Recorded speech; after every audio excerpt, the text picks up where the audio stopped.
Il est bon et salutaire de se mettre de temps en temps silencieusement en présence de Dieu.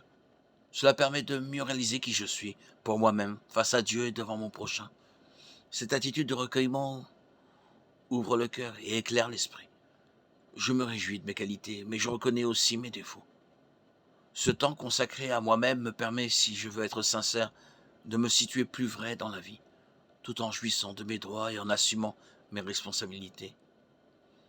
Nous appelons cet examen de conscience révision de vie. C'est aussi un excellent moyen de préparation à la confession, un excellent moyen de se réconcilier avec Dieu. Il existe plusieurs schémas pour faire la révision de vie. La voie choisie s'inspire plutôt du décalogue, des commandements de Dieu. Par ces commandements ou préceptes qui sont autant de paroles d'amour, Dieu entend nous proposer comment il conçoit que nous pouvons entretenir son alliance, son amitié avec nous. Nous trouvons ces lois divines aussi bien dans l'Ancien que dans le Nouveau Testament. La parole maîtresse reste toujours celle du Seigneur, Jésus lui-même, lorsqu'il nous recommande « Convertissez-vous et croyez à la bonne nouvelle ». Marc 1,15.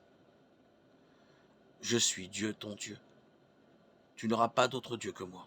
Tu ne prononceras pas le nom de Dieu, ton Dieu, en vain. Observe le jour du sabbat pour le sanctifier. Honore ton père et ta mère. Tu ne tueras pas.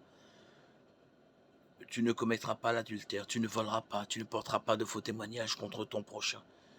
Tu ne convoiteras pas la femme de ton prochain. Tu ne désireras ni sa maison, ni son champ, ni son serviteur ou sa servante, ni son bœuf ou son âne. Rien de ce qui est à lui. Dans les évangiles, nous trouvons confirmé le décalogue par la parole de Jésus. N'allez pas croire que je sois venu abolir la loi ou les prophètes. Je ne suis pas venu abolir, mais accomplir. Matthieu 5, 17. C'est dans ce sens que nous comprenons par exemple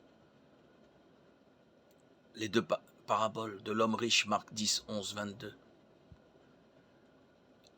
et le premier commandement, Marc 12, 28, 34.